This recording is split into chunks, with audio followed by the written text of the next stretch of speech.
कुलदीप पढ़ने के लिए स्कूल जा रहा था और जैसे ही अपनी साइकिल नाव में रखता है वैसे ही वहाँ पर चौहानों की लड़की आ जाती है जिसका नाम होता है शानविका। अब शानविका के बॉडीगार्ड कुलदीप की साइकिल को नाव से निकालकर फेंक देते हैं और साइकिल फेंकने की वजह से कुलदीप की साइकिल का पैदल टूट जाता है और ये सब शानविका को बिल्कुल भी अच्छा नहीं लगता है। इसीलिए शानविका अगले दिन कुलदीप को एक नई साइकिल गिफ्ट करती है और बोलती है आज से यह साइकिल तुम्हारी है। लेकिन कुलदीप साइकिल लेने से साफ मना कर देता है। इसीलिए शानविका कुलदीप को सजा देने की धमकी देती है और जबरदस्ती शानविका कुलदीप को साइकिल दे देती है। जिसके बाद घर जाते समय कुछ लड़के कुलदीप की साइकिल चलाने के लिए लेते हैं, लेकिन यह साइकिल इस लड़के को पसंद आ जाती है तो यह बोलता है कि यह साइकिल अब हमारी हो गई। इतना सुनते ही कुलदीप इस लड़के को धक्का मारकर गिरा देता है और फिर इन दोनों में यहाँ पर काफी ज्यादा लड़ाई होने लगती है। साथ ही कुलदीप को मारने के लिए काफी सारे लोग आ जाते हैं। इतने में ही शानविका यहाँ पर आ जाती है और उन लोगों को भगा देती है। जिसके अगले दिन कुलदीप एक चिट्ठी लिखता है जिसमें थैंक यू लिखा होता है और यह चिट्ठी अपने दोस्त के हाथों शानविका को भिजवाता है। फिर कुलदीप का दोस्त इस चिट्ठी को लेकर शानविका को दे देता है, लेकिन शानविका चिट्ठी को पढ़ते ही फाड़ देती है और कुलदीप के दोस्त में थप्पड़ मार देती है। फिर बोलती है अपने दोस्त को यहाँ पर भेजो। जिसके बाद शानविका यहाँ पर कुलदीप का इंतजार करने लगती है। कुछ ही देर में कुलदीप यहाँ पर आ जाता है। तभी शानविका कुलदीप से बोलती है सामने से थैंक यू बोलने में शर्म आ रही थी। उसके बाद कुलदीप भी सामने से थैंक यू बोलकर वहाँ से जाने लगता है, लेकिन शानविका उसको अपने पास बुलाती है और उससे चिपकने लगती है। जिसके बाद कुलदीप को साफ साफ समझ आ गया था कि शानविका उससे प्यार करती है, लेकिन कुलदीप ये सब बिल्कुल नहीं करना चाहता था, इसीलिए वहाँ से चला जाता है। लेकिन शानविका भी कहाँ हार मानने वाली थी, इसीलिए अगले दिन रास्ते में ही उसका इंतजार करने लगती है। तभी कुलदीप भी यहाँ पर आ जाता है। फिर शानविका उसकी साइकिल रोक लेती है और कुलदीप के दोस्त को वहाँ से भगा देती है। उसके बाद कुलदीप से शानविका बोलती है हमसे दोस्ती करोगे, लेकिन कुलदीप शानविका को साफ साफ मना कर देता है और वहाँ से चला जाता है। अब कुलदीप के बारे में सोच सोच कर शानविका को नींद भी नहीं आती है। यहाँ कुलदीप की भी नींद भाग चुकी थी, इसलिए अपने दोस्त के साथ आकर खेलने लगता है। जिसके अगले दिन क्लास में गुरुजी सभी बच्चों को पढ़ा रहे थे, लेकिन शानविका पढ़ने की वजह कुलदीप को ही देखे जा रही थी। इतने में गुरुजी शानविका से पूछते हैं शानविका तुम कुछ सोच रही हो? तो शानविका डायरेक्ट बोलती है हाँ गुरुजी, हम कुलदीप कुमार के बारे में सोच रहे हैं। सभी क्लास वालों के सामने यह सुनकर कुलदीप को बहुत बुरा फील होता है, इसीलिए कुलदीप शानविका को बुलाकर बोलता है प्लीज आप ऐसा मत करिए। तो शानविका बोलती है तुमने हमारी दोस्ती ठुकराई थी और अब तुमसे दोस्ती करनी भी नहीं है। हम तुमको लाइक करते हैं और अगले 1 घंटे में लाइब्रेरी में आकर इसका हमें जवाब दो। उसके बाद शानविका लाइब्रेरी में आकर कुलदीप का इंतजार करने लगती है। ऐसे ही 2 घंटे इंतजार करती है, लेकिन कुलदीप लाइब्रेरी नहीं आता है। इसीलिए घर जाते समय शानविका कुलदीप का रास्ते में ही इंतजार करने लगती है। जैसे ही कुलदीप आता है और शानविका को देखता है तो वह साइकिल लेकर भाग जाता है। अब शानविका को बहुत ज्यादा गुस्सा आने लगता है।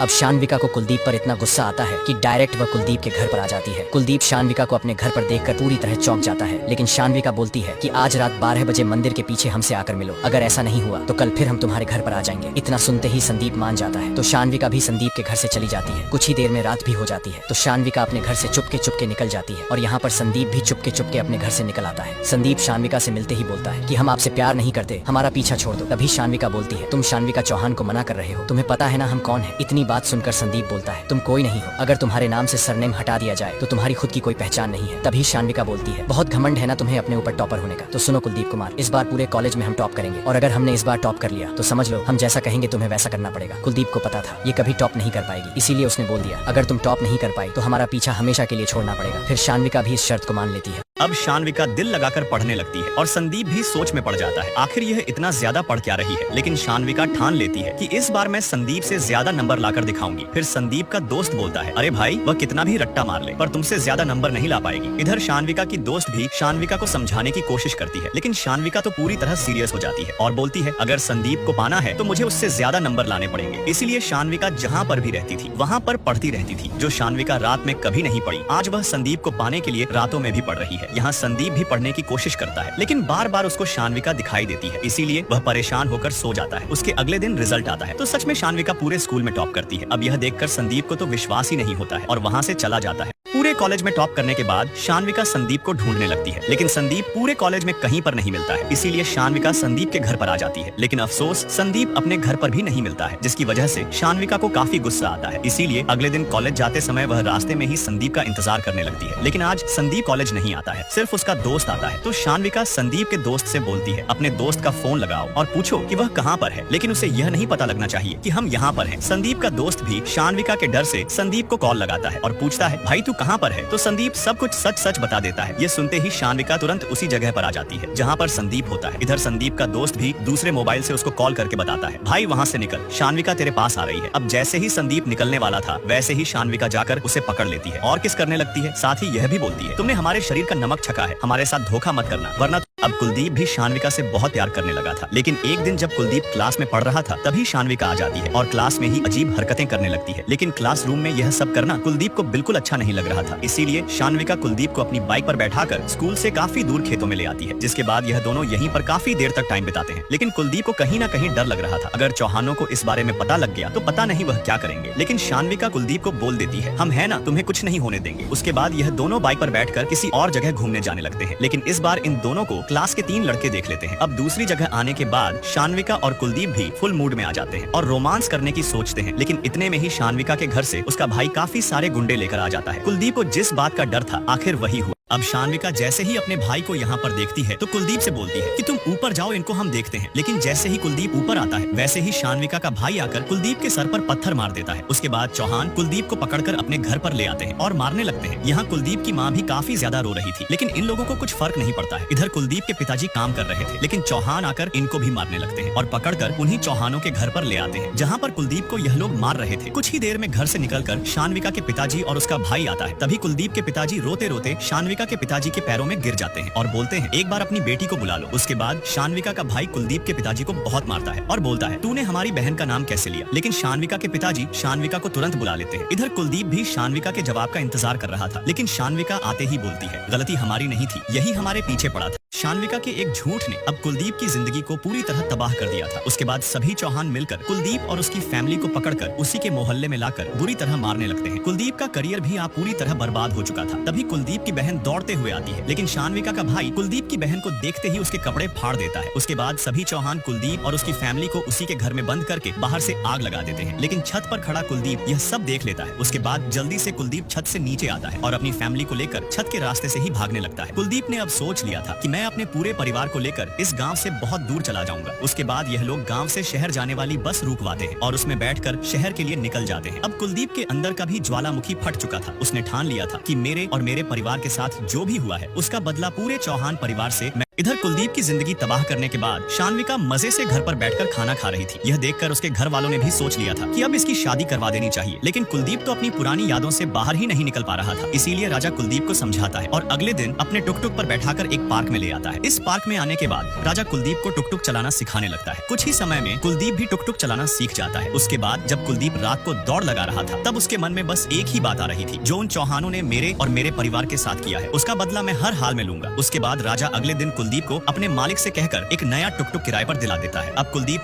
पूरे दिन टुकटुक चलाकर पैसे कमाने लगता है। लेकिन एक दिन कुलदीप देखता है कि एक लड़की को एक बाइक वाला टक्कर मार के चला गया, तो कुलदीप तुरंत उस लड़की की मदद करने पहुंच जाता है। तभी लड़की कुलदीप से बोलती है, तुम्हें यह सब करने की जरूरत नहीं थी। तभी कुलदीप बोलता है, इन किताबों की कीमत हमसे ज्यादा कौन समझ सकता है। अब देखो कैसे यही लड़की बनती है कुलदीप की कामयाबी की सीढ़ी। कुलदीप ने जिस लड़की की मदद की थी उसका नाम प्रेरणा होता है। कुलदीप ने यह भी देख लिया था कि प्रेरणा इस जगह पर पढ़ाई करती है। उसके बाद कुलदीप अपने घर जा रहा था, लेकिन रास्ते में उसको बहुत सारी पुलिस की गाड़ियों की सिक्योरिटी दिखाई देती है। साथ ही उसको एक बहुत बड़ा बंगला दिखाई देता है, जो कि एक आईएएस का बंगला होता है। फिर रात को कुलदीप इस आईएएस के बारे में राजा को बताता है, तो राजा बोलता है, आईएएस बहुत बड़ी हस्ती होती है, एक बार बन जाते हैं तो पूरी जिंदगी राज करते हैं। उसके बाद कुलदीप ने अपने मन में सोच लिया था कि मैं आईएएस जरूर बनूंगा। फिर अगले दिन कुलदीप प्रेरणा का उसी जगह पर इंतजार करने लगता है। कुछ ही देर में प्रेरणा दौड़ती हुई आती है और कुलदीप के टुकटुक में बैठ जाती है। तभी कुलदीप बोलता है, प्रेरणा जी मैं आपका इंतजार कर रहा था। फिर प्रेरणा बोलती है, क्यों? उसके बाद कुलदीप बोलता है, आईएएस करने के लिए कौन सी पढ़ाई करनी पड़ती है, हमने तो बस ग्रेजुएशन ही किया है। तभी प्रेरणा बोलती है, अरे आईएएस करने के लिए ग्रेजुएशन ही तो करनी पड़ती है और बाकी पढ़ाई अलग से करनी पड़ती है। अब कुलदीप की किस्मत भी उसका साथ देने लगी थी, लेकिन इस रास्ते पर कुलदीप को किन किन चुनौतियों का सामना करना पड़े। अब प्रेरणा को भी एहसास हो चुका था कि कुलदीप यूपीएससी में टॉप करना चाहता है। इसीलिए प्रेरणा कुलदीप को बोलती है, कल मैं तुम्हें अपने पापा से मिलवाऊंगी। फिर कुलदीप भी खुशी खुशी अपने घर के लिए चला जाता है। घर जाने के बाद रात को कुलदीप प्रेरणा को कॉल करके थैंक यू बोलता है। उसके अगले दिन कुलदीप उसी जगह पर अपनी मार्कशीट लेकर आ जाता है। फिर प्रेरणा कुलदीप को अपने पापा के ऑफिस में ले आती है। यहाँ आने के बाद प्रेरणा कुलदीप को अपने पापा से मिलवाती है, लेकिन कुलदीप के बारे में प्रेरणा अपने पापा को पहले ही बता चुकी थी। इसीलिए सबसे पहले प्रेरणा के पापा कुलदीप की मार्कशीट देखते हैं और बोलते हैं, अरे यार तुमने तो बचपन से लेकर अभी तक टॉप ही किया है, तुम्हारी मार्कशीट तो बहुत अच्छी है, लेकिन तुम्हें यूपीएससी की तैयारी करने के लिए एक टेस्ट देना होगा। अगर तुम उसमें क्वालिफाई हो गए तो तुम्हारी यूपीएससी की तैयारी मैं कराऊंगा। इतना सुनकर कुलदीप बहुत ज्यादा खुश होता है और टेस्ट देने के लिए तैयार हो जाता है। फिर उसके अगले दिन कुलदीप अपनी पूरी मेहनत और दिल लगाकर टेस्ट देने लगता है। अब कुलदीप ने इस टेस्ट को करने में पूरी जी जान लगा दी थी और अंत में कुलदीप बहुत ही अच्छे नंबर से इस टेस्ट को पास कर लेता है और अब बारी थी कुलदीप को मेंस क्लियर करने की। इसीलिए कुलदीप ने अपनी पढ़ाई दुगनी कर दी। यहाँ तक कि कुलदीप ने प्रेरणा के साथ अपनी क्लास भी ज्वाइन कर ली थी और सच्ची में कुलदीप के इस रास्ते पर प्रेरणा ने बहुत मदद की। उसके बाद कुलदीप ने अपनी पूरी मेहनत के साथ मेंस क्लियर करने का एग्जाम दिया। लेकिन अगले दिन प्रेरणा और कुलदीप जब रिजल्ट चेक करने गए तो कुलदीप ने टॉप रैंक से मेंस क्लियर कर लिया था, बट अफसोस प्रेरणा फेल हो चुकी थी। लेकिन फिर भी प्रेरणा काफी खुश थी। इधर कुलदीप की मम्मी को पता चलता है कि कुलदीप पास हो गया तो वह भी बहुत ज्यादा खुश होती है। साथ ही राजा भी कुलदीप को बधाई देता है। लेकिन कुलदीप के पिताजी की अभी तक मानसिक स्थिति ठीक नहीं हुई थी। उसके बाद कुलदीप वॉशरूम में आकर मुंह धोने लगता है। लेकिन तभी उसके कॉलेज वाले दोस्त का फोन आता है और बोलता है, अरे भाई, शानविका की शादी हो रही है। यह बात सुनकर कुलदीप की खुशी एकदम दुख में बदल जाती है। कुलदीप शानविका की शादी की बात सुनकर अपनी मम्मी से बोलता है, एक बार मैं उस बेवफा से मिलना चाहता हूँ। इतना कहकर कुलदीप तुरंत बस में बैठकर अपने गांव के लिए निकल गया। जब कुलदीप बस में बैठा था तब उसको बस शानविका ही शानविका दिखाई दे रही थी और कुलदीप सोचता है, यार कोई इतना मतलबी कैसे हो सकता है। और जब कुलदीप गाँव आकर देखता है तो शानविका सचमुच शादी कर रही थी। यह देखकर कुलदीप शानविका को तुरंत पकड़ लेता है और बोलता है, आखिर तूने भी मुझे धोखा दिया। अब तू खुद अपने पूरे चौहान परिवार की बर्बादी अपनी आंखों से देखेगी। इतना कहकर कुलदीप वापस अपने घर आ जाता है और रोने लगता है। फिर अगले दिन कुलदीप का उदास चेहरा देखकर प्रेरणा समझ जाती है और बोलती है, मुझे पता है तुम उसे भूल नहीं पा रहे हो, लेकिन यही समय है, तुम उसकी नफरत को अपनी ताकत बनाओ और इतना पढ़ाई करो कि आईएएस क्रैक कर लो। प्रेरणा की इन बातों से कुलदीप के दिमाग पर बहुत असर पड़ा और शानविका को भूलकर पूरी रात पढ़ने लगा। यहाँ तक कि लाइट जाने के बाद भी कुलदीप पढ़ता रहा। तो क्या कुलदीप आईएएस क्रैक करके शानविका और उसके परिवार से अपना और अपने परिवार का बदला ले पाए? अब कुलदीप प्रेरणा से मिलने आता है तो प्रेरणा बहुत खुश होती है क्योंकि उसने अपना पीसीएस का एग्जाम क्वालिफाई कर लिया था। लेकिन अब प्रेरणा को दूसरे शहर में जाकर पढ़ाई करनी थी। इसीलिए कुलदीप और प्रेरणा इस मोमेंट को बहुत ही खुशी के साथ सेलिब्रेट करते हैं। फिर प्रेरणा अपने पापा से मिलकर इस शहर से बहुत दूर चली जाती है। फिर उसके अगले दिन कुलदीप अपने कमरे से बाहर आता है तो कुलदीप की मम्मी कुलदीप को कुछ मीठा खिलाती है। फिर कुलदीप अपनी मम्मी के पैर छूता है, साथ ही अपने पापा का भी आशीर्वाद लेता है क्योंकि आज कुलदीप का इंटरव्यू है। आज का दिन ही डिसाइड करेगा कि कुलदीप आईएएस बनेगा या नहीं। लेकिन जैसे ही कुलदीप और राजा अपने घर से बाहर आते हैं तो कुलदीप की मम्मी भी उनके पीछे पीछे आती है और तभी कुलदीप की मम्मी का बहुत ही तगड़ा एक्सीडेंट हो जाता है। उसके बाद कुलदीप तुरंत अपनी मम्मी को हॉस्पिटल लेकर आ जाता है क्योंकि कुलदीप की मम्मी की हालत बहुत नाजुक थी। तभी राजा कुलदीप को बोलता है, कुलदीप आज तुम्हारा इंटरव्यू है, तुम वहाँ पर जाओ, मम्मी का ख्याल मैं रख लूंगा क्योंकि ऐसे मौके बार बार नहीं आते हैं, तुम अपना इंटरव्यू देने जाओ। कुलदीप का मन जाने का तो नहीं था, लेकिन कुलदीप को चौहानों से बदला लेना था। इसीलिए कुलदीप जल्दी से दौड़कर इंटरव्यू देने आ गया और जो इंटरव्यू में सवाल पूछे गए कुलदीप ने सभी जवाब दे दिए। जवाब देने के बाद कुलदीप तुरंत उसी हॉस्पिटल में आया जिस हॉस्पिटल में उसकी मम्मी एडमिट थी। लेकिन यहाँ आने के बाद कुलदीप को पता चला कि अब उसकी मम्मी इस दुनिया में नहीं रही। यह देखकर कुलदीप बहुत बुरी तरह रोने लगता है और कुलदीप अपनी मम्मी को इस तरह देख पूरी तरह टूट चुका था। लेकिन अगले दिन न्यूज पर दिखाया जाता है कि इस बार यूपीएससी में टॉप किया है श्री कुलदीप कुमार ने। अब इस न्यूज को देखने के बाद शानविका तुरंत टीवी बंद कर देती है। इधर चौहान कुलदीप की फोटो अखबार में छपा देखकर चौंक जाते हैं। अपनी मम्मी के जाने के बाद कुलदीप ने भी ठान लिया था, मुझे जितना रोना था रो लिया, अब रोने की बारी पूरे चौहान परिवार की है। अब कुलदीप नया आईएएस बनकर अपने गाँव लौटा है। कुलदीप के आईएएस बनने के बाद इज्जत दौलत शोहरत सब उसके पास आ गया था और यह है सितारपुर का मंत्री जिसको यह चौहान अपनी ताकत के दम पर अपना गुलाम बनाकर रखते हैं। लेकिन अब इस मंत्री ने भी ठान लिया था कि मैं कुलदीप के साथ मिलकर इनको बर्बाद कर दूंगा। उसके बाद तुरंत यह मंत्री कुलदीप से मिलने आता है और बोलता है, जो आग तुम्हारे अंदर जल रही है वही आग मेरे अंदर भी जल रही है, हमसे हाथ मिला लोगे तो इन चौहानों को जड़ से उखाड़ फेंकेंगे। फिर कुलदीप बोलता है, ये तो मैं खुद कर लूंगा। तभी मंत्री बोलता है, अगर इस बीच चौहानों ने तुम पर हमला कर दिया तो इसीलिए मेरी बात मानो और मेरी बेटी से शादी कर लो, फिर तुम्हें कोई छू भी नहीं पाएगा। उसके बाद तुम्हें जो ठीक लगे वह करना चौहानों के साथ। अब कुलदीप को सबसे पहले शानविका को उसके धोखे का जवाब देना था, इसीलिए उसने मंत्री की बेटी के साथ शादी करने का फैसला कर लिया। और तभी यह बात शानविका की एक दोस्त से शानविका को पता चलती है कि कुलदीप शादी कर रहा है। कुलदीप की शादी की बात सुनकर शानविका बहुत उदास हो जाती है और अपने पति दुष्यंत के गले लगकर रोने लगती है। अब कुलदीप सोच ही रहा था कि क्या करना चाहिए। इतने में ही मंत्री अपने आदमी से कहकर अगले दिन चौहानों की वोट में छेद करवा देता है जिससे कि काफी बड़ा हादसा होता है। और तभी यह बात कुलदीप को पता लगती है तो कुलदीप तुरंत अपनी पूरी पुलिस फोर्स के साथ इस हादसे वाली जगह पर आ जाता है। इतने में ही चौहान यहाँ पर आते हैं और देखकर तुरंत चले जाते हैं। फिर कुलदीप भी अपने आदेश पर साइन करता है और बोलता है, चौहानों के जितने भी धंधे हैं कल तक सारे बंद हो जाने चाहिए। उसके बाद कुलदीप अपने घर के लिए चला जाता है। फिर अगले दिन मंत्री चौहानों के घर अपनी बेटी की शादी का कार्ड देने आता है और बोलता है, मेरी बेटी की शादी है, आप लोगों को जरूर आना है। मंत्री भी कोई मौका नहीं छोड़ रहा था चौहानों को भड़काने के लिए। लेकिन जैसे ही कुलदीप की शादी में चौहान आते हैं तो देखते हैं कि शानविका का पति कुलदीप की चौकीदारी कर रहा है। यह देखकर दोनों चौहानों की बदन में आग लग जाती है। यह देखकर चौहान कुलदीप को धमकी देने लगते हैं, लेकिन लेकिन कुलदीप ने तो ठान लिया था पूरे चौहान परिवार को रोड पर लाना है। तो दोस्तों असली लड़ाई अब शुरू होने वाली है और आगे कहानी। अब कुलदीप की शादी में चौहानों की काफी ज्यादा बेइज्जती होती है, जिसकी वजह से चौहान तुरंत अपनी गाड़ी में बैठकर यहाँ से चले जाते हैं। चौहानों की बेइज्जती होने के बाद मंत्री बहुत ज्यादा खुश होता है। यहाँ कुलदीप को भी लगने लगा था आज से चौहानों की बर्बादी शुरू हो चुकी है। लेकिन कुलदीप की जिस लड़की से शादी हुई थी उसका नाम माला होता है। माला से शादी करने के बाद भी कुलदीप शादी के रिश्ते में नहीं आना चाहता था, इसीलिए कुलदीप कमरे से बाहर आ जाता है। उसके बाद इधर चौहानों को अपने आदमी से पता लगता है कि उस कुलदीप और उसके आदमियों ने मिलकर हमारे सारे धंधे बंद करवा दिए हैं, यहाँ तक कि हमारे ऊपर FIR भी दर्ज किया है। पुलिस हमें कभी भी पकड़ सकती है। इस बात को सुनने के बाद चौहानों ने कुलदीप को मारने का प्लान बना लिया। फिर अगले दिन कुलदीप यहाँ खेतों में घूमने आता है, तभी उसके ऊपर कुछ गुंडे हमला कर देते हैं। तो कुलदीप भी अपनी जान बचाने के लिए इन गुंडों से लड़ने लगता है। अब कुलदीप डरने वालों में से नहीं था, इसीलिए कुलदीप ने इतनी गोलियां चलाई कि गुंडे डरकर भाग गए। इतने में ही पुलिस भी यहाँ पर आ जाती है। कुलदीप पर हमला होने के बाद मंत्री इतना ज्यादा गुस्से में आ जाता है कि सभी पुलिस वालों को बोलता है, चौहान जहाँ कहीं भी मिले सबको उठाकर जेल में डालो, उन्होंने मेरी बेटी के पति पर हमला करवाया है। इधर चौहानों का वकील चौहानों को फोन करके बोलता है, पूरे शहर की पुलिस तुम लोगों को कुत्ते की तरह ढूंढ रही है, जितना दूर भाग सकते हो भाग लो, अगर हाथ लग गए तो वह तुम्हें जान से मार देंगे। यह बात सुनकर चौहान भी काफी ज्यादा डर जाते हैं और भागने की तैयारी करते हैं। उसके बाद पुलिस चौहानों के घर पर आती है चौहानों को पकड़ने के लिए, लेकिन घर पर एक भी मर्द चौहान नहीं था। पुलिस ने हर जगह चौहानों को ढूंढा, लेकिन चौहान कहीं पर नहीं मिले। जब चौहान कहीं पर नहीं मिलते हैं तो कुलदीप पूरी पुलिस फोर्स लेकर आता है और चौहानों के घर पर रेड मार देता है। यहाँ आने के बाद कुलदीप को पुरानी यादें आने लगी थी कि किस तरह मुझे और मेरे परिवार को यहाँ पर मारा पीटा गया था, लेकिन आज मेरी बारी है, इसीलिए सोना पैसा जो भी चीज थी सब पर रेड मार दी कुलदीप ने। लेकिन तभी यहीं पर शानविका आ जाती है। तो कुलदीप शानविका की आंखों में आंखें डालकर बोलता है, इस घर में कुछ बचना नहीं चाहिए, सब उठा लो। तो क्या शानविका कुलदीप को रोक पाएगी या नहीं, जानने के लिए हमें लाइक और सब्सक्राइब कीजिए। नेक्स्ट पार्ट जल्दी आएगा।